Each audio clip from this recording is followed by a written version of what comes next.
रूप तड़िद्युति विनिंदित पीतांबरधारी श्री बालकृष्ण लाल की अद्भुत अनुकंपा और अनुग्रह के फलस्वरूप हम मानव जीवन का सर्वोत्कृष्ट पल सत्संग हमको सुलभ होने जा रहा है। ये कल मानव शरीर की दुर्लभता के बारे में और फिर मनुष्यता का होना, फिर उसके बाद जिज्ञासा का होना और जिज्ञासा के बाद में महापुरुषों का आश्रय शाश्वत मिल जाना। क्षण भर का सत्संग भी व्यक्ति का जीवन सफल कर सकता है, लेकिन क्षण भर ना कहकर बहुत ज़्यादा हमको सत्संग मिलेगा तो हमारा जीवन बिल्कुल सफल हो जाएगा। हम भगवान को प्राप्त कर लेंगे, यही जीवन की सफलता है। भगवान को पा जाना ही, उनको प्राप्त कर लेना, आनंद पा जाना, इसी में जीवन की सफलता है। नारद जी की भक्ति से भेंट होती है वृंदावन में, तो भक्ति बहुत रोती हैं। नारद जी दूर से देखते हैं कि यहाँ तो सब माताओं का ही समुदाय बैठा हुआ है। अगर मैं फक्कड़ बाबा वहाँ चला गया तो माताएं कभी कभी उनका स्वभाव ऐसा होता है, रोने लग जाती हैं और खिलखिला करके हंसने भी लग जाती हैं, कभी आपस में लड़ झगड़ जाती हैं और कभी कभी प्रेम से फिर मुस्कुरा करके बोलने लगती हैं। तो हमारा वहाँ कोई काम नहीं। नारद जी वापस होने लगे तो नारद जी को कहा, भो भो साधो क्षणम तिष्ठ मत चिंता मपि नाशय।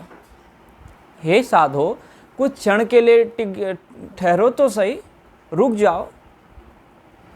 मानो प्रश्न खड़ा हुआ भक्ति के मन में कि क्यों मैं इनको खड़ा करूं, तो स्वयं कहने लगी, मत चिंता मप नाशय। यदि आप खड़े हो जाएंगे तो मेरी चिंता नष्ट हो जाएगी। मैं कुछ अपना दुख आपके सामने प्रकट करूंगी। आपके पास कुछ न कुछ समाधान उसका अवश्य होगा। और देखिए, समाधान नहीं भी होता तो हम किसी अपने जिसके प्रति हमारी श्रद्धा हो जाती है उससे हम अपनी कुछ बातें कहते हैं, तो उसी में हमको आनंद आता है। हमारी बात कम से कम सुन तो ली इन्होंने, चाहे समाधान हो या ना हो, इन्होंने बात तो सुनी तो भक्ति प्रसन्न हुई।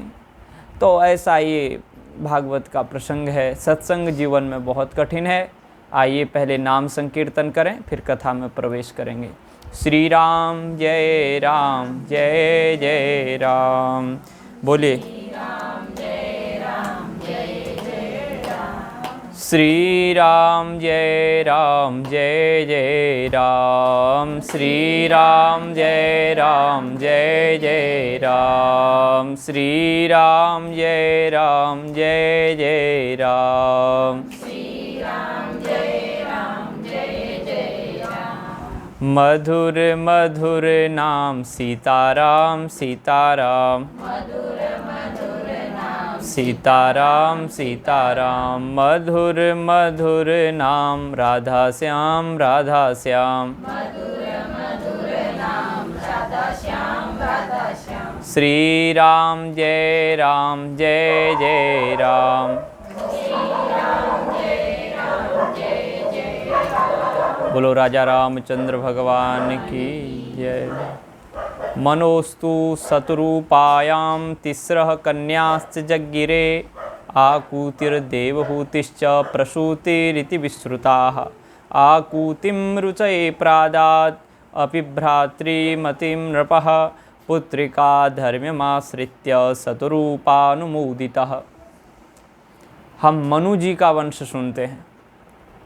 इससे पहले की कथा जयपुर में करके आए, तो वहाँ भी मैं प्रवचन के ही ढंग से किया, तो यहाँ भी आपको उसी प्रकार सुनाऊंगा। देखो, इसमें स्वांत सुखाय तुलसी रघुनाथ गाथा।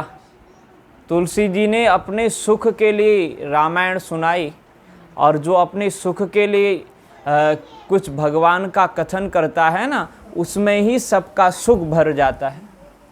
आजकल तुलसी जी की रामायण को सब पढ़ते हैं, क्योंकि उन्होंने अपने आनंद के लिए पढ़ा, परमात्मा की प्राप्ति के लिए पढ़ा, उनका सामीप्य, उनका सानिध्य, उनकी निकटता प्राप्त करने के लिए उसको लिखा, तो आज उसको सब पढ़ते हैं, उनको भी भगवान की समीपता मिलती है रामायण पढ़ने के बाद। तो आपको सुनाते हैं श्री मनु जी। मनु जी महाराज ब्रह्मा जी के पुत्र हैं। मनु मानव नहीं होते, जो मनु से पैदा होते हैं उनको क्या कहते हैं? मानव कहते हैं। हम सब मानव हैं। मनु के पुत्र होने के नाते माताओं हम क्या हो गए? मानव हो गए। बोलो राधे राधे। हाँ, तो मनु के पुत्र हैं इसलिए मानव कहलाए। उन मनु की कितनी पुत्रियां हुई? मनोस्तु शतरूपायाम, मनु और शतरूपा की ये 3 कन्याएं हुई। तिस्रः कन्याश्च जज्ञिरे, 3 कन्याएं पैदा हुई। उनका नाम है आकुति, देवहूति और प्रसूति। देवहूति का चरित्र हमने तृतीय स्कंध में वहाँ सुनाया था। उसमें सुंदर कपिल देव भगवान उनके बेटे बन के आते हैं तो दिव्य उपदेश करते हैं, बहुत सुंदर है, कभी आपको सुनाएंगे। तो वो सुंदर उपदेश हमने सुना दिया है। तो आगे हैं फिर आकुति, और एक हैं सबसे छोटी हैं प्रसूति। ये आकुति कन्या रुचि प्रजापति को ब्याही। देवहूति तो करदम जी को ब्याह दी थी, उनके कपिल देव पुत्र हुए, 9 पुत्रियां हुई, ऋषियों से शादी हुई। करदम जी अपने पुत्र से संन्यास धर्म का उपदेश लेकर के जंगल चले गए। माता देवहूति को बाद में उन्होंने दिव्य अष्टांग योग और सांख्य योग का, भक्ति योग का उपदेश दिया, और वो माता जी सिद्धिदा नाम की नदी बन गई और कपिल देव भी समुद्र में समाहित हो गए, गंगा सागर चला गए। गंगा सागर का दर्शन करना है तो वहाँ उड़ीसा में जाना, पुरी में, तो वहाँ से कर लेना। वहाँ गंगा सागर का एक बार कर लिया तो सारे तीर्थ हो जाते हैं, क्योंकि सारे तीर्थ समुद्र में जा कर के मिलते हैं। तो सारे तीर्थ बार बार, गंगा सागर एक बार, एक सागर एक बार जाओ गंगा सागर में, कल्याण हो जाएगा आप लोगों का। बोलो राधे राधे। और ये सब, ये भी गंगा ही सागर है। भागवत की जो कथा है इसमें सारी नदियाँ, सारे तीर्थ, सारे देवता, वेद, उपनिषद समाहित होते हैं। यहाँ सब आ गए हैं, आप लोगों ने तो थोड़े लेट करी आने में, लेकिन वो पहले से तैयार हो गए। हनुमान जी जल्दी आ गए कि कथा होने लगी। हनुमान जी कथा के रसिक हैं। राम कथा सुनबे को रसिया, बोलो ना। हाँ, राम कथा सुनबे को, हाँ। और उनके हृदय में क्या होता है? राम लखन सीता मन बसिया। तो राम कथा सुनबे को रसिया, राम लखन सीता मन बसिया। किसके हृदय में बसते हैं भगवान? उसके हृदय में बसते हैं जो कथा का रसिक बन जाता है। श्री हनुमान जी की तरह आप भी रसिक बन जाएंगे तो आपके हृदय में भी आ जाएंगे। यही तो सरलता है। और हनुमान जी के हृदय में ही थोड़ी रहेंगे, वो आपके हृदय में भी आ जाएंगे। और भगवान कहाँ मिलते हैं? बैकुंठ में मिलेंगे, लेकिन बैकुंठ जाने के लिए कितना प्रयत्न करना पड़ेगा? हाँ, घना प्रयत्न करना पड़ेगा। और इधर उधर तीर्थों में जाने में भी परिश्रम करना पड़ता है, टिकट बनाना पड़ता है। बिना टिकट का काम नहीं चलता। कभी वेटिंग हो जाती है, कभी जनरल में जाना पड़ता है, इसलिए उसके लिए टिकट की आवश्यकता है। लेकिन जहाँ कथा होती है वहाँ सारे तीर्थ आ जाते हैं। मद्भक्ता यत्र गायन्ति तत्र तिष्ठामि नारद, नाहम वसामि बैकुंठे योगिनाम हृदयेन च। भगवान से नारद जी ने पूछा, कहाँ आप रहते हैं? आपके भक्त ढूंढते रहते हैं। एक छोटा सा ध्रुव जंगल में जाके ढूंढ रहा है, उसको मैंने कुछ मार्ग बताया तो आपको पा गया था, लेकिन आप ये बता दो कि आप रहते कहाँ हैं? तो उन्होंने कहा, मैं बैकुंठ में निरंतर नहीं रहता, जहाँ मेरे भक्त बुलाते हैं वहाँ चला जाता हूँ। नाहम वसामि वैकुंठे योगिनाम हृदयेन च, योगियों के हृदय में भी निरंतर नहीं बसता, वो भी ढूंढते रहते हैं। योगी ध्येयांग्रि पंकजम, चरण कमल को ही क्या ढूंढते रहते हैं। एक चरण कमल भी उनके हृदय में हर समय नहीं रहता, उसको ढूंढते हैं ध्यान से, तब मिलता है कहीं जाकर। लेकिन कथा मद भक्ता यत्र गायंती, जहाँ मेरे भक्त दोनों हाथ उठा करके मेरा नाम संकीर्तन करते हैं, कथा सुनते हैं, वहाँ तत्र तिष्ठामि तस्मिन् स्थाने, उसी स्थान में मैं रहता हूँ, वहीं पर रहता हूँ। हाँ, भाषा समझ में आवे छे? हाँ, तो थोड़ी थोड़ी आवे। हाँ, बोलो राधे राधे। हाँ, तो ये देखिए, अब उसके बाद में भगवान तो कथा में ही रहते हैं माताओं। आकूतिम रुचये प्राजात, आकूति जो देवी थी मनु जी की पुत्री, वो रुचि प्रजापति को ब्याही, लेकिन एक शर्त पे ब्याही। बोले हम आपको अपनी पुत्री ब्याह रहे हैं, लेकिन उस पुत्री का जो प्रथम पुत्र होगा वो आपको हमको ही देना पड़ेगा। मनु जी ने कहा। मनु जी के पास 3 पुत्रियां, 2 पुत्र हैं, पुत्रों की कमी नहीं है। फिर भी उन्होंने कहा कि देखो 3 पुत्रियां हैं तो 3 पुत्र भी होने चाहिए। हमारे पास तो 2 ही पुत्र थे, तो एक अपनी बेटी से मांग लेंगे। तो बेटी को कहा प्रथम पुत्र हम ही को देना है। अपि भ्रातृमयीं नृपः पुत्रिका धर्ममाश्रित्य शत्रुपानुमोदितः, इसको कहते हैं पुत्रिका धर्म। पुत्री का जो प्रथम पुत्र होगा वो आपको हम ही को देना है। ऐसे इनका विवाह हुआ। और उसके बाद यह जब रुचि प्रजापति के साथ में इनका विवाह हुआ तो अनेक इनके पुत्र हुए। तोष प्रतोष संतोषो भद्रः शांतिरिडस्पतिः इदमः कविर्विभुष्वन्नः सुदेवो रोचन द्विषट। अब उसके पश्चात जब यज्ञ प्रजापति से इनका रुचि प्रजापति से इनका विवाह हो गया तो प्रथम पुत्र हुआ यज्ञ, और यज्ञ के साथ एक जुड़वा कन्या हुई, उसका नाम था दक्षिणा। रुचि प्रजापति और आकुति के यहाँ जो एक पुत्र जोड़ा ही पैदा हुआ। तो उन्होंने बालक को तो अपनी माताजी को देना था, मायके पहुंचा दिया कुछ दिन पाल पोस करके, और कन्या को अपने साथ ही रखा। अब यज्ञ और कौन प्रकट हुए हैं? दक्षिणा। यज्ञ की पत्नी होती है दक्षिणा, वो भाई बहन बन के आ गए और संयोग बस वो उधर दे दी, तो उनका आपस में फिर बाद में विवाह कर दिया गया। क्योंकि ये मनुष्य नहीं है, ये देवता ही इस रूप में आए थे। और उस समय की बात है जिस समय जनसंख्या थी ही नहीं। मनु जी और मनु जी के 3-4 संतानें, कुछ ऋषि लोग, बहुत कम लोग रहते थे। तो अगर आपस में विवाह नहीं करेंगे तो कहाँ जाके करेंगे, इसलिए करना पड़ता है। बोलो राधे राधे। तो उनका आपस में विवाह हो गया। तो उनसे क्या हुआ, जब दक्षिणा, यज्ञ में दक्षिणा दी जाती है, यज्ञ की पत्नी है दक्षिणा। अगर यज्ञ करेंगे, पूजा पाठ करेंगे तो ब्राह्मणों को, संतों को, महात्माओं को क्या दक्षिणा देना चाहिए, नहीं तो हमारा काम सफल नहीं होगा। यज्ञ तो हमने करा लिया, लेकिन उनको दक्षिणा अवश्य देनी चाहिए, उनको प्रसन्न रखना चाहिए। 2 बातें हैं। देखो, ब्राह्मण को संतोषी होना चाहिए, उसको ये नहीं कहना चाहिए कि हमको इतना ही दोगे तभी हम आएंगे।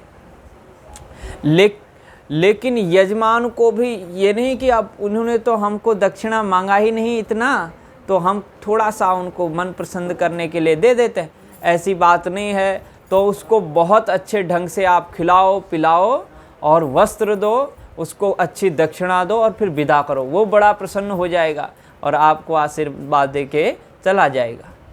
तो ये दक्षिणा जो है यज्ञ की क्या है? पत्नी है। तो इनका विवाह हुआ तो पहला क्या हुआ? तोष। तोष माने संतोष। अत्यंत संतोष हो जाता है दक्षिणा पा करके। बोलो राधे राधे। तो और उसके बाद प्रतोष, संतोष के बाद फिर और भी उसमें तुष्टता आ गई, बड़ा आनंदित हो गया। ये उनके पुत्र हैं, ये परिणाम हैं। तो संतोष, तोष, प्रतोष, संतोष, भद्र मने कल्याण, शांति आ जाती है वहाँ। इडस्पति ही, साथ ही इध्म, कवि, विद्वान, विभु, स्वर्ण, सुदेव, रोचन और द्विषट, ये इनके पुत्र हुए। कितने हो गए? तोष प्रतोष 2, संतोष 3, भद्र 4 और शांति 5, इडस्पति 6, इध्म 7, कबीर 8, विभु 9, स्वर्ण 10, सुदेव, ये 13 पुत्र हुए इनके, सुदेव, रोचन और द्विषट। अब कहते हैं दक्षाय ब्रह्मपुत्राय, इनका वंश तो यहाँ पे वर्णित किया। ये बात हमने इसलिए बताई, ये जीवन में लाने वाली बात है। अब यज्ञ करें, पूजा पाठ करवाएं तीर्थ में जा कर के, तो इतना ध्यान रखें कि अच्छी सी उन व्यक्ति को जिससे हम करा रहे हैं उनको दक्षिणा देनी चाहिए, वो अपनी भलाई के लिए, कि हमने जो इतना बड़ा यज्ञ किया, पूजा पाठ किया, इसकी सफलता दक्षिणा में है। क्योंकि यज्ञ की पत्नी कौन है? दक्षिणा। यदि आप यज्ञ करोगे वहाँ पत्नी को लाओगे ही नहीं, तो हाँ, तो पति पत्नी में ही लड़ाई करा दोगे तो क्या होगा? पति पत्नी को तो प्रेम से रहना चाहिए। तो ये बात है।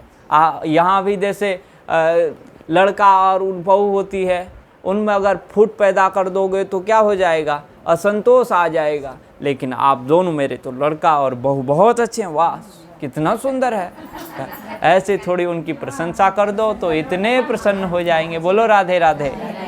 हाँ, तो ये देखिए, दक्षाय ब्रह्मपुत्राय प्रसूतिम भगवान मनुः प्रायच्छद्यत् कृतः सर्गस्त्रिलोक्यां विततो महान। इसके बाद जो छोटी कन्या है उसका नाम है प्रसूति। तो प्रसूति का विवाह ब्रह्मा जी के पुत्र दक्ष से किया। ब्रह्मा जी के पुत्र मनु भी हैं और ब्रह्मा जी के पुत्र दक्ष भी हैं। तो उन्होंने अपने भाई से क्या कर दिया? अपनी लड़की का विवाह कर दिया। तो देवहूति जी ने ये क्या बोलते हैं, दक्ष ने अपनी प्रसूति नाम की कन्या को, महाराज मनु ने अपनी प्रसूति नाम की कन्या को दक्ष प्रजापति को ब्याहा। तो कहते हैं उस समय दक्ष को अधिपति बना दिया, लोकपाल बना दिया। लोकपाल की क्या दे दी? प्रजापति की पदवी दे दी। अब प्रजापति की पदवी देने के बाद में ये तो यहाँ पे इनका चरित्र सुनाया। अब आगे जो 9 कन्याएं हुई थीं महाराज करदम की, अब उनकी बातें बताने लगे। इनकी 9 कन्याएं थीं। जब पति पत्नी भगवान की भक्ति करते हैं विवाह करने के बाद में, करदम जी का विवाह हुआ। करदम जी कहाँ के रहने वाले थे? गुजरात के रहने वाले थे। बोलो राधे राधे। बिंदु सरोवर कहाँ है? गुजरात में है ना? हाँ, तो बिंदु, अच्छा, हाँ। अब देखिए, हमको अपने गांव में ले जाने वाले हैं ये लोग। हम बिंदु सरोवर देखने वाले हैं। ये हमारा सौभाग्य है ना, जो हम यहाँ आके बिंदु सरोवर का भी दर्शन करेंगे और वहाँ जाएंगे। तो बिंदु सरोवर में, उसका नाम बिंदु सरोवर इसलिए रहा क्योंकि वहाँ करदम मुनि तपस्या कर रहे थे। ऐसी तपस्या कर रहे थे और उनकी इच्छा क्या थी कि मैं विवाह करूं और विवाह करने के बाद भगवान मेरे पुत्र बन के आवें। तो भगवान प्रकट हो गए तपस्या, बोले मैं प्रसन्न हूँ, वरदान मांगो। उन्होंने कहा क्या वरदान मांगना, अब तो आप मिल गए। बोले आपके मन की भावना को मैं जानता हूँ। भगवान रो गए और अश्रुपात हुआ, अश्रु गिरे, तो उसी को क्या बोलने लगे? बिंदु सरोवर।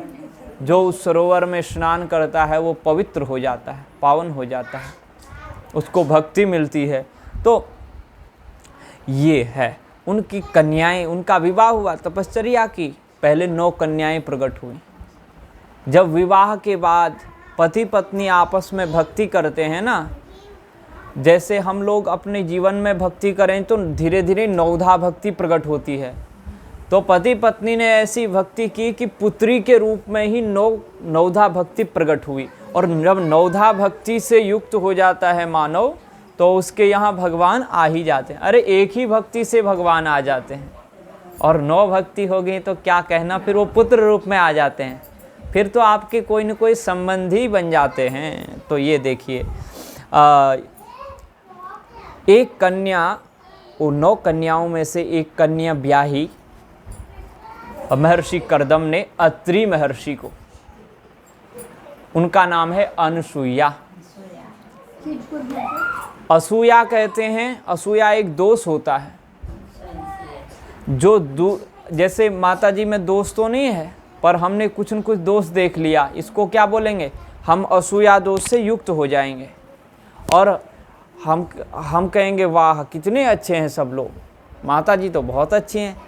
तो ऐसे करके उनके गुणों को हम देखेंगे तो इसको बोलते हैं अनसूया। और जो गुणों में भी दोष देखने लगे उसको बोलते हैं असूया। और जो अवगुण में भी गुण ढूंढ दे, कलयुग कितना अवगुणी था, लेकिन राजा परीक्षित ने देखा, उस शरण में आ गया डर के मारे। उन्होंने बोला कि देखो भाई, कोई लाभ है तुम्हारे पास, थोड़ा सा भी कोई गुण है? उसने कहा गुण यही है कि मेरा नाम संकीर्तन, कोई कलयुग में भगवान का नाम संकीर्तन करेगा मेरे समक्ष तो उसका कल्याण हो जाएगा, यही गुण है। तो भगवान वो कप परीक्षित प्रसन्न हुए, क्योंकि भक्त थे, अनुसुईया गुण से युक्त थे, इसलिए क्या उसको छोड़ दिया, बोले 4-5 जगह तुमको वरदान दे दिया, रहना वहाँ।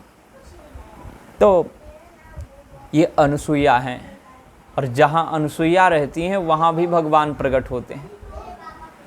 अत्रि जी ने तपस्या की, भगवान प्रकट हो गए।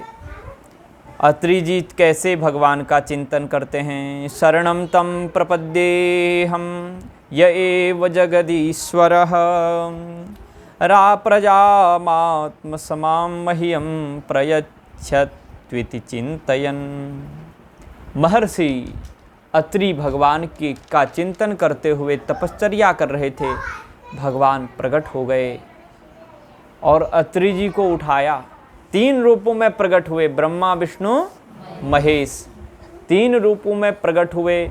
अत्रि जी ने उनकी विनती की है कि आप तो विश्व की सृष्टि करते हैं, उसकी स्थिति मने पालन करते हैं, अंत में उसका संहार कर देते हैं, संहार कर देते हैं गुजराती भाषा में। तो अंत में उसका क्या कर देते हैं, संहार कर देते हैं। ये माया के द्वारा ही सारा जगत रचा जाता है।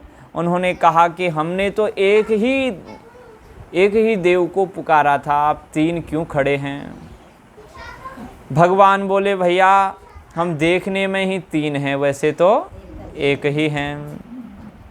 ते ब्रह्म विष्णु गिरिशा प्रणतोस्म्यहं वह तेभ्यः क एव भवतां मयि उपभूतः। जिसको मैं बुला रहा था, आप तीनों में से वो कौन हो? उन्होंने कहा हम तीनों हैं। आपने जगत की सृष्टि करने वाला और रचने वाला ईश्वर को पुकारा था, तो ईश्वर तो हम 3 ही हैं। हम 3 होकर के भी एक हैं, एक होकर के भी 3 हैं, और 3 ही नहीं, एक होकर के भी अनंत हैं। सारे जगत में माताओं के और भाइयों के, बहनों के रूप में वही विद्यमान है। पशु पक्षी जितने भी जीव हैं, सब रूपों में वही हैं। तो ये है भगवान की महिमा। उन्होंने कहा हम ही हैं, ब्रह्मा विष्णु सदा शिव जानत अविवेका, है ना। ये अविवेकी लोग ही ब्रह्मा विष्णु और महेश में भेद देखते हैं, ये तो एक ही रूप हैं। और ये प्रसंग अब आगे इसी लाइन में चल रहा है।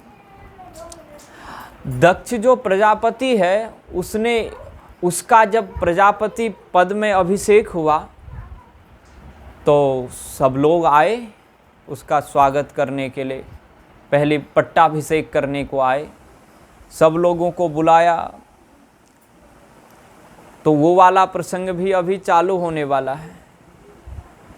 यहाँ पे उन्होंने कहा हम 3 नहीं हैं, एक ही हैं, 3 होने के बाद भी एक हैं और आपको जो चाहिए उसी के लिए आए हैं। तो उन्होंने कहा हम तो ये चाहते हैं कि आप हमारे यहाँ पुत्र रूप में आ जाओ। तो एक तो यहाँ और 3 रूपों में जब वो आए तो कहानी ये भी आती है, कथा ये भी है, जो अनुसुईया माता जी थी ना, तो 3 रूपों में आए तो उन्होंने तीनों को अपनी पातिव्रत धर्म से क्या बना लिया, छोटे नन्हे मुन्ने से बालक बना लिया। ये कथा इसलिए है क्योंकि इस यहाँ की जो माताएं होती हैं ना भारतवर्ष की, इन भारतवर्ष की माताओं का ऐसा पातिव्रत होता है कि ब्रह्मा विष्णु महेश उनके बालक बन के आ जाते हैं। ये पतिव्रता धर्म की महिमा है।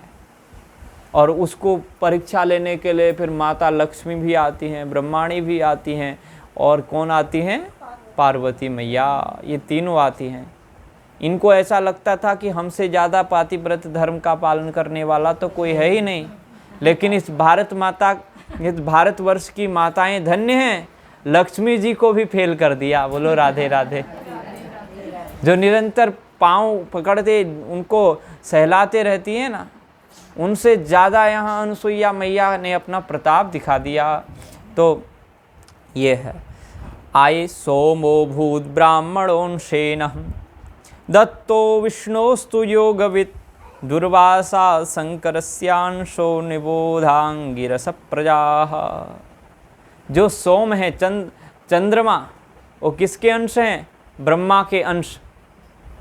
चंद्रमा के रूप में ब्रह्मा ही अत्रि और अनुसुईया के पुत्र बन कर के आ गए। और शिव जी ने भी विचार किया मैं कौन सा रूप धारण करूं, तो वो दुर्वासा के रूप में आए, छोटे से बच्चे बन गए, उनका नाम दुर्वासा रख दिया। तो अनुसुईया और अत्रि के यहाँ भगवान महादेव दुर्वासा के रूप में आए। दुर्वासा शंकरस्यांशो दत्तो विष्णोस्तु योगवित्। और जो साक्षात नारायण हैं, विष्णु हैं, वो दत्त भगवान के रूप में आ गए। इनका नाम दत्त इसलिए रखा, भगवान ने कहा हमने तो आपको दे दिया है, हम अपने को ही देते हैं दत्त, हम अपने को ही दे दिया अत्रि जी को। भगवान क्या करते हैं, आप लोग जल चढ़ाने गए थे ना, जल चढ़ाने जाते हो, तुलसी चढ़ाते हो, तुलसी दलमात्रेण जलस्य चुल्लकेन वा। एक तुलसी दल भगवान को चढ़ा दो और थोड़ा सा चुल्लू भर पानी चढ़ा दो महादेव को, लेकिन पूरे मन से चढ़ाओ। और फिर उस शिवालय में दर्शन करो तो वही भगवान का दर्शन अपने हृदय में करो, अपने पड़ोसी में भी उसी का दर्शन करो। ये असली जल चढ़ाने का परिणाम है। केवल जल चढ़ा करके आ गए और बाहर आते ही लाल पीले बन करके खड़े हो गए तो फिर आनंद आने वाला नहीं है। इसलिए पीले ही बने रहो, लाल मत बनो। अगर लाल बने हो तो फिर पीले मत बनो। तो कहने का मतलब है कि वहाँ अगर हम भगवान को मूर्ति में दर्शन कर रहे हैं तो बाहर आकर के जो चलती फिरती मूर्तियाँ हैं, इनमें भी भगवान का दर्शन करना चाहिए। यही है वहाँ मंदिर में मूर्ति दर्शन करने का परिणाम। जब आप परीक्षा देंगे तो परीक्षा फल भी तो निकलेगा ना। मंदिर में दर्शन करना तो परीक्षा देना है और उसका परीक्षा का फल सब लोगों में दर्शन करना। नहीं तो ये समझना चाहिए कि हम मंदिर में गए फेल हो गए, पास नहीं हुए। अभी पास तब होते हैं। ये तृतीय स्कंध में कथा है, कपिल देव भगवान ने अपनी माता को समझाया है और यही कह रहे हैं दुर्वासा शंकरस्यांशो। हम बात ये चल रही थी कि भगवान इतने जल्दी संतुष्ट होते हैं। तुलसी का दल, थोड़ा सा जल, विक्रीणीते स्वमात्मानं भक्तेभ्य भक्तवत्सलः। भगवान तो भक्तवत्सल हैं। जैसे माँ अपने बच्चे से प्रेम करती है, ऐसे भगवान किससे प्रेम करते हैं? अपने भक्तों से प्रेम करते हैं। विक्रीणीते स्वमात्मानं, अपने आप को बेच देते हैं। बोले इसने मेरे को तुलसी दल दिया ना, तो अब मैं इसको क्या दूं बदले में? कोई सामग्री मेरे पास नहीं है। इस तुलसी दल और इसके भाव के साथ तुलसी दल चढ़ाया, जल भाव के साथ चढ़ाया, अब मैं इसको क्या दूं? तो स्वयं ही दे देते हैं। इसलिए भगवान का नाम क्या रहा? दत्त। और महादेव जी के मंदिर में जाओ, यहाँ महादेव जी के मंदिर बहुत हैं, तो वहाँ ऐसे बोलो, महादेव महादेव महादेवेति यो वदेत एकेन लभते मुक्ति द्वाभ्याम संभूर्णी भवेत। महादेव महादेव करके भाव से उच्चारण करो। महादेव प्रसन्न होंगे तो क्या करेंगे? एकेन लभते मुक्ति ही, एक से ही आपको मुक्ति दे देंगे। बोलो अब आप सीधे वैकुंठ में जाओ, वहाँ का रिजर्वेशन आपका पक्का। और अगर 2 बार आपने भाव से नाम ले लिया, वैसे भाव से हम लोग लेते नहीं हैं, इसलिए मुक्ति मिलती नहीं है। भाव से लेंगे तो मुक्ति भी मिलेगी और भगवान फिर ऋणी बन जाएंगे। प्रति उपकार करहु का तोरा, सन्मुख होई न सकत मन मोरा। सुंदरकांड पढ़ते हो आप लोग? उसमें हनुमान जी से श्री राम कह रहे हैं कि आपका प्रति उपकार मैं क्या करूं? ये उपकार के बदले आपको मैं क्या दूं? मैं क्या उपकार करूं? इसलिए मेरा तो मन ही नहीं होता, मैं तो आपका ऋणी बन जाऊंगा। पुत्र मैं आपका ऋणी बन गया। तो भगवान ऋणी हो जाते हैं। माताओं बोलो राधे राधे। तो ऐसे दुर्वासा शंकरस्यांशो निबोधांगिरस प्रजाः। अब प्रजापति कहते हैं अंगिरा का वंश सुनो। इसमें छोटी छोटी कहानियां हैं जो आपको कभी कभी कोई सुनाता होगा तो आप बड़े ध्यान से सुनती होंगी। प्रसूतिम मनवीं मानवीं दक्ष उपमेय ह्यजात्मजः तस्यां ससर्ज दुहित्रिः षोडशामललोचना। अब वो दक्ष की जो कथा है वहाँ प्रवेश कर रहे हैं। दक्ष प्रजापति की पत्नी प्रसूति के गर्भ से 16 कन्याएं हुई। 16 कन्याएं हुई। उनका नाम बहुत अमल लोचना, सुंदर सुंदर नेत्रों वाले अच्छी सी कन्याएं। कन्याएं कितनी सुंदर होनी चाहिए। आजकल के कथाकार क्या कहते हैं कि माताओं को सुंदर नहीं होना चाहिए, नहीं तो जैसे सीता जी का हरण हो गया था ऐसे ही हरण हो जाएगा। माताओं को कैसे होना चाहिए?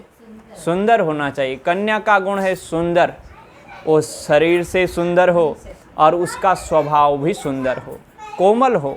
कठोरता माताओं का गुण नहीं है, उनमें कोमलता गुण है। लेकिन माताओं में अगर वो कोमलता उनमें रहेगी, पातिव्रत धर्म रहेगा, तो उनके पास ऐसी शक्ति आ जाती है कि माता सीता स्वयं रावण को धमकी देती हैं कि ये तृण है ना, इस तृण को छू के तो दिखा दे। लंका के राज्य में हमारी माता क्या कह रही हैं? इस तृण को छू के दिखा दे। रघुपति का बाण की महिमा तूने जानी नहीं है? क्या समझता है तू? एक माता कह रही है। जिसका कोमल स्वभाव, जो सरल होता है, उसकी शक्ति को मापा नहीं जा सकता, उसकी शक्ति भी अनंत होती है।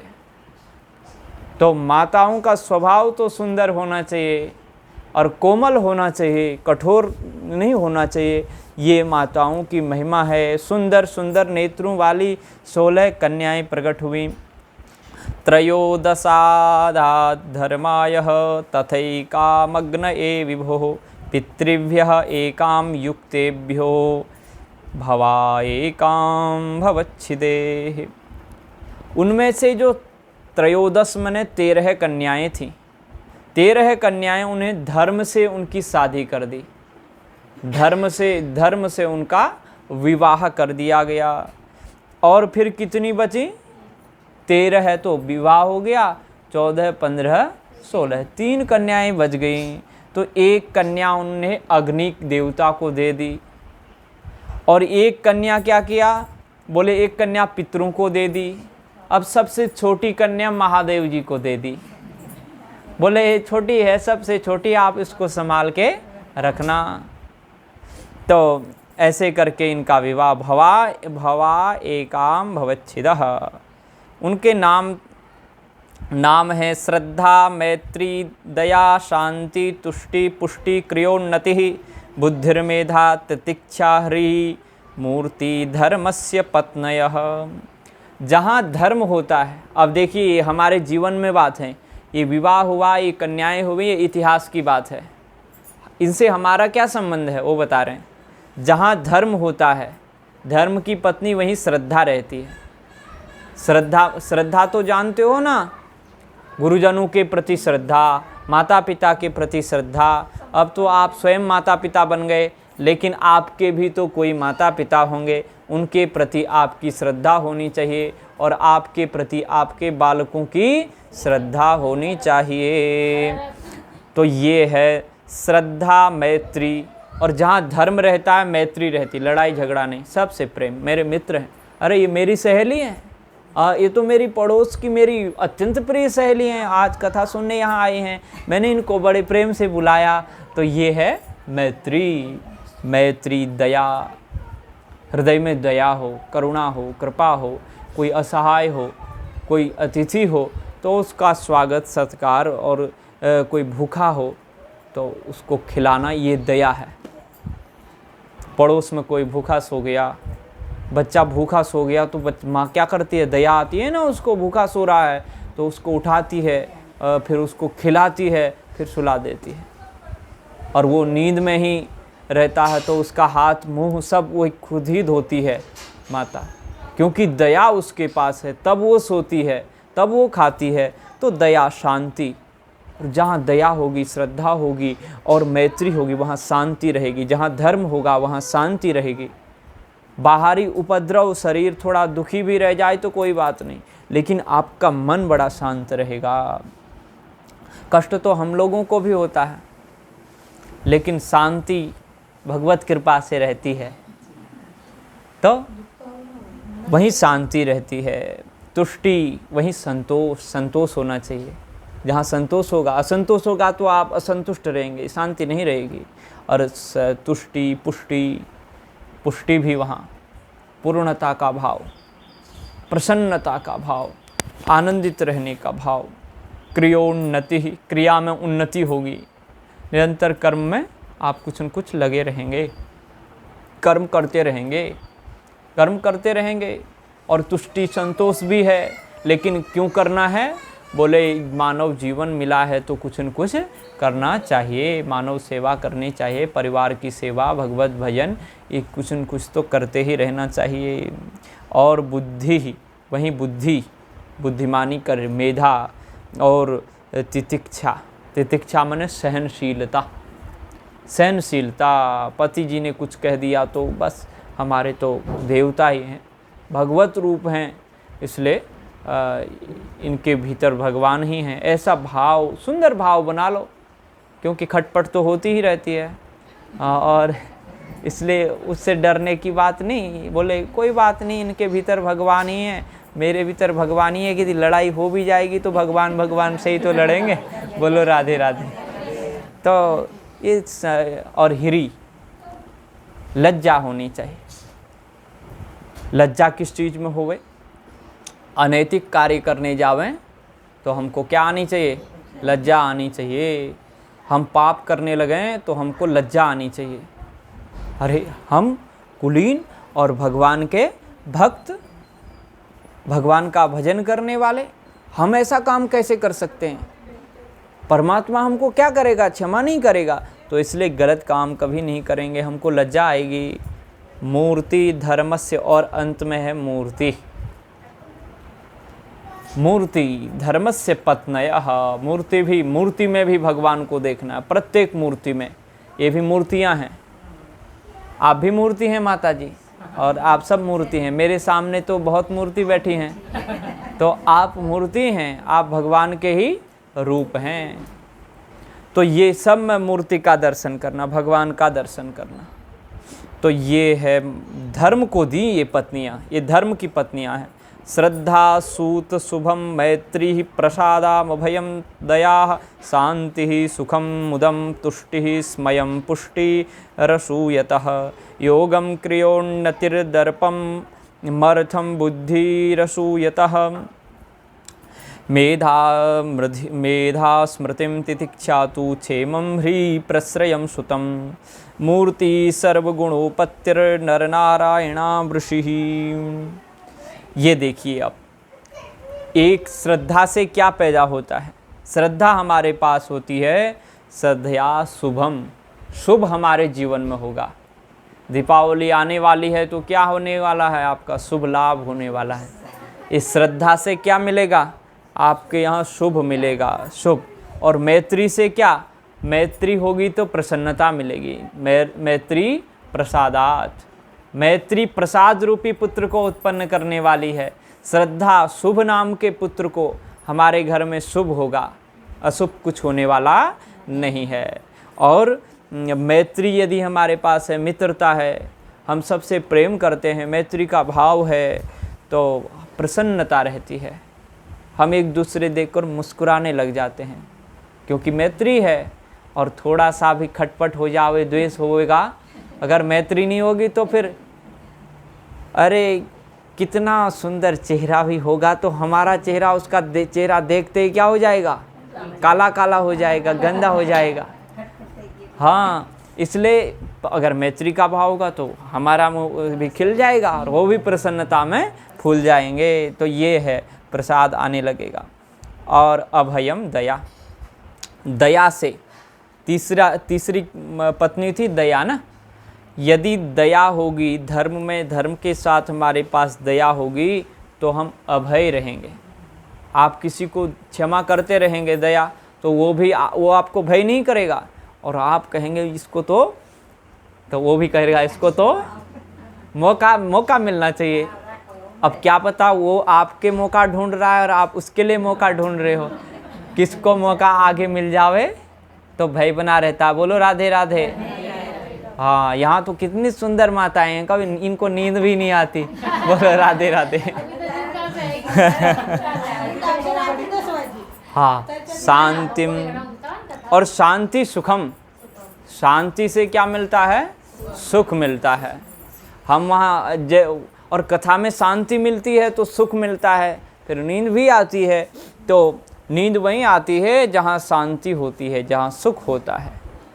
और सोने से क्या बोलते हो, आज तो बहुत अच्छा लगा, आज तो आनंद मिला, शांति मिली, सुख मिला ना।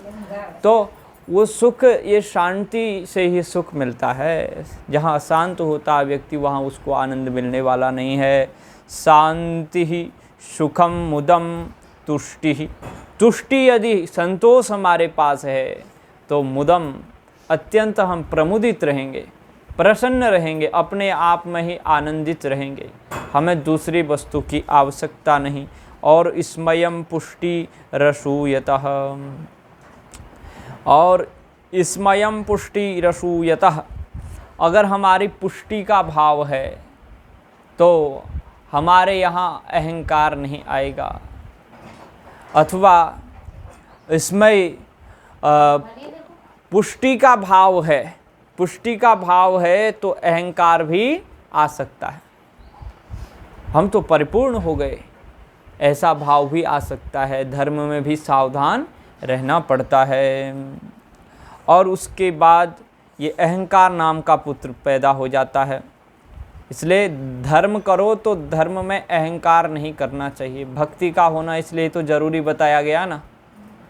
भक्ति माने नीचता का भाव, दासता का भाव। भगवान हमसे बड़े हैं, हम तो भगवान के दास हैं, सेवक हैं। मैं सेवक तुम स्वामी, कृपा करो भरता। मैं सेवक हूँ, आप स्वामी हैं। हे भरता, हे स्वामी, आप कृपा करो, करुणा करो, ये भाव।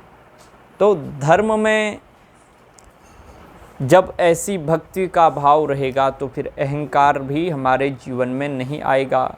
क्रिया से योग क्रिया से जो है योग होता है। कर्म योग में लगे रहेंगे तो धीरे धीरे वो कर्म ही हमारा योग बन जाएगा। और दर्पम अर्थ बुद्धिरसूयतः, बुद्धि से क्या हो जाता है, बोले दर्पम, दर्प मतलब घमंड, बुद्धि से कभी कभी घमंड भी पैदा हो जाता है। और मेधा से स्मृति, मेधा से क्या होता है, स्मृति बनी रहती, मेमोरी कार्ड बना ही रहेगा। बोलो राधे राधे। तितिक्षा क्षेमम, तितिक्षा यदि हमारे जीवन में है तो उससे क्या नाम पुत्र होगा, कल्याण नाम का, क्षेम नाम का पुत्र होगा। ह्री प्रश्रयम, और ह्री से प्रश्रय नाम का पुत्र उत्पन्न होता है।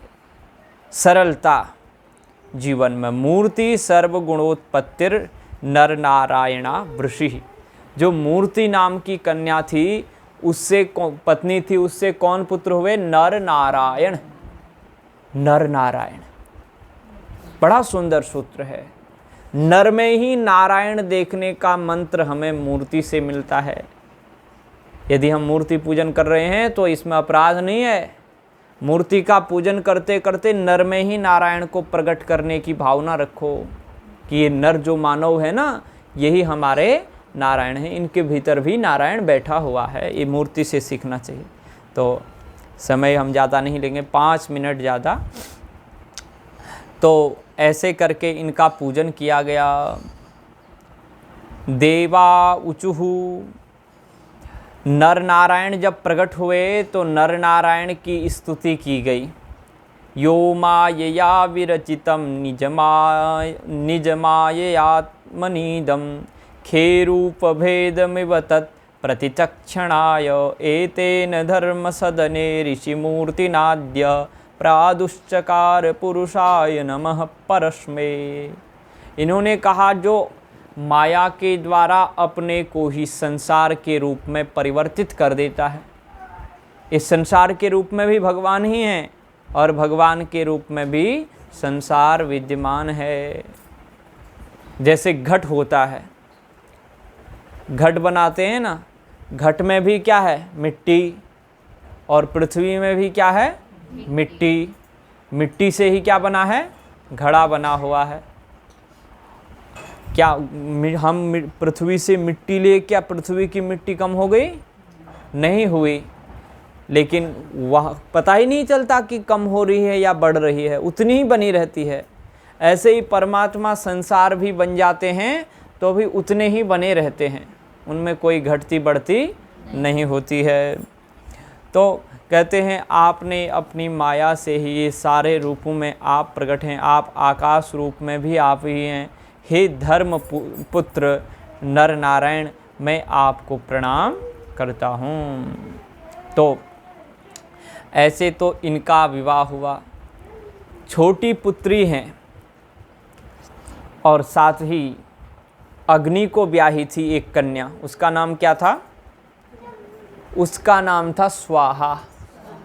अग्नि में यज्ञ करते हो, हवन करते हो, क्या बोलते हो, स्वाहा। यदि स्वाहा को अलग कर दोगे, ऐसे ही अग्नि में चढ़ाते जाओ, तो अग्नि देवता प्रसन्नता पूर्वक नहीं लेंगे, बोले मेरी पत्नी तो आई ही नहीं। जब पत्नी आएगी अपने हाथ से खिलाएगी तो कितना आनंद आएगा। पत्नी कभी कभी अपने हाथ से खिलाती है तो आनंद आता है। हमारे पास ये बात नहीं है, लेकिन हमने सुन तो रखा है ना, शास्त्रों में तो पढ़ने को मिलता है और आप लोग तो बताते ही हैं। तो पति अपने पत्नी को पति को खिलाती है, पति को आनंद आता है, और कभी कभी पति भी खिलाता होगा। तो जब ये उनमें प्रेम रहता है या नहीं रहता है, बोलो राधे राधे। हाँ, तो ये स्वाहा हैं, अग्नि की पत्नी हैं, तो स्वाहा करके हम अग्नि देवता को देंगे तो प्रसन्नता पूर्वक लेंगे। और एक हैं पितरों को ब्याही हुई, उनका नाम है स्वधा। पितरों को जब जल अर्पण करते हैं तो बोलते हैं पितृभ्यः स्वधा, पितरों को स्वधा बोलते हैं। उनकी पत्नी हैं, वो भी अपनी पत्नी के बिना रहना ठीक नहीं समझते, वो भी चाहते हैं कि हमारी पत्नी हमको अपने हाथ से खिलावे। खिलाने का मतलब है ऐसे मुंह में नहीं, भोजन तो पत्नी को बनाना चाहिए ना, बढ़िया से बनावे और अपने पतिदेव को खिलावे। और पतिदेव बाहर से ड्यूटी करके आएंगे, वो सामग्री लाएंगे, बोलो इसको बनाओ। तो ये शास्त्र की बातें हैं। आप तर्पण करने जावें, हवन करने जाएं तो स्वाहा, और तर्पण करने जावें तो स्वधा। ये वहाँ तो उपयोगी हैं, लेकिन मैं अपने हिसाब से आपको बताता हूँ कि यदि हम अपने पति से प्रेम करेंगे तो घर में शांति बनी रहेगी। तो ये भी सूत्र जीवन में बहुत अच्छा है गृहस्थों के लिए। आप तो सब गृहस्थ ही हैं। तो एक छोटी कन्या थी, उसका नाम था सती। हमारे माताओं को तो सब याद रहता है ना। तो सबसे छोटी कन्या कौन सी है? सती। भवस्य पत्नी तु सती भयं देवमनुव्रताः आत्मनः सदृशं पुत्रं न लेभे गुणशीलतः। जो छोटी कन्या थी, इससे क्या हुआ? बोले इसकी कोई ये अपने स्वभाव, इसका सुंदर स्वभाव था सती जी का, लेकिन ये अपने स्वभाव के अनुरूप एक पुत्र को भी पैदा नहीं कर पाई। क्यों नहीं कर पाई? बोले एक बार इनके पिता ने इनका क्या कर दिया था? तिरस्कार कर दिया था, और ये हवन कुंड की अग्नि में जल करके खाक हो गई थी। तो ये बात सुन करके विदुर जी बड़े प्रसन्न हुए। प्रसन्न तो नहीं हुए, लेकिन उनको कथा सुनने की उत्सुकता मिल गई, प्रश्न करने का अवसर मिल गया। महाराज अब इसके बाद क्या हुआ सुनाओ ना, थोड़ा लंबी कथा सुनाओ, छोटी छोटी क्या सुनाते हो, थोड़ी सी। तो विदुर जी पूछते रहते हैं मैत्रेयी जी से। ये मैत्रेयी जी और विदुर जी का प्रसंग चल रहा है। उन्होंने कहा भवे शीलवताम श्रेष्ठे दक्षो दुहित्रिवत्सलः द्विश्वेत मकरोत् कस्मात् नाद्रितात्मजाम सतीम। देखो जो दक्ष हैं, वो तो जो महादेव हैं, उनका तो कितना सुंदर स्वभाव है, बहुत अच्छा स्वभाव है, सरल स्वभाव हैं। कर्पूर गौरम करुणावतारम संसार सारम भुजगेंद्रहारम सदा वसंतम हृदयारविंदे भवम भवानी सहितम नमामि। कर्पूर गौरम करुणा के अवतार हैं, करुणा ही उनके रूप में आई हुई है। करुणावतारम संसार के सार हैं, संसार के सार हैं। बोलो राधे राधे, कृष्णा जी बोलो राधे राधे। तो करुणा के अवतार हैं, संसार के सार हैं, और सारे संसार के सार हैं। भुजगेंद्र हारम, भुजंग को भी क्या करते हैं? धारण करते हैं। तो इतना सुंदर स्वभाव है कि वो जो पक्षी थे, जो सांप था, कछुआ था, उसको भी क्या लपेटे रहते हैं। बिच्छू था, बोले तुम यहाँ आ जाओ, तुमको कोई स्वीकार नहीं करता, मेरे पास आ जाओ। जिसको त्यागते हैं लोग, उसको महादेव क्या करते हैं? ग्रहण करते हैं, अपने वस्त्र धारण कर लेते हैं, उनके पहन लेते हैं। और दक्ष कैसे? बोले महादेव का सुंदर शील है, और दक्ष अपनी पुत्री से बहुत ज़्यादा प्रेम करते हैं। और ये सती तो सबसे छोटी पुत्री हैं, इनसे तो बहुत ही ज़्यादा प्रेम करते हैं। तब फिर ये कैसे आपस में द्वेष हो गया, और इतना द्वेष कि अंत में शरीर को ही त्यागना पड़ा। ये बात समझ में नहीं आती। कस्तम चराचर गुरुम निर्वैरम शांत विग्रहम। अरे उन भगवान महादेव से क्यों बैर किया दक्ष ने? वो तो निर्वैर हैं, शांत हैं, आत्मा राम हैं, उनको किसी से कुछ चाहिए भी नहीं। आजकल तो दहेज का चक्कर है, तो उसमें खटपट हो जाती है, तो उनको तो दहेज भी नहीं चाहिए। वो तो बड़े शांत हैं, उनको तो कुछ चाहिए ही नहीं। आत्मा रामम कथम द्वेष्टे, जो अपने आत्मा से ही संतुष्ट हैं, बाहर की संपत्ति जिनको चाहिए ही नहीं, वो कैसे उनसे द्वेष किया। जो जगत के देवता हैं, महादेव हैं, देवों के देव महादेव। तो उनकी कथा सुनाइए। मैत्रेय जी ने कहा कि अभी तो भोजन का समय हो गया है, कल हम फिर तुम्हें सुनाएंगे। बोलो राधे राधे। अब भगवान का नाम संकीर्तन लेकर के अपनी वाणी को विराम। सबको जय सिया राम। श्री राम जय राम, जय जय राम। श्री राम जय राम, जय जय राम। श्री राम जय राम, जय जय राम। श्री राम जय राम, जय जय राम। श्री राम जय राम, जय जय राम। श्री राम जय राम, जय जय राम। श्री राम जय राम, जय जय राम। श्री राम जय राम, जय जय राम। बोलो रामचंद्र भगवान की जय। श्रीमद् भागवत महापुराण की जय। श्री रुद्र भगवान की जय। जय जय श्री राधे श्याम, जय जय श्री सीता।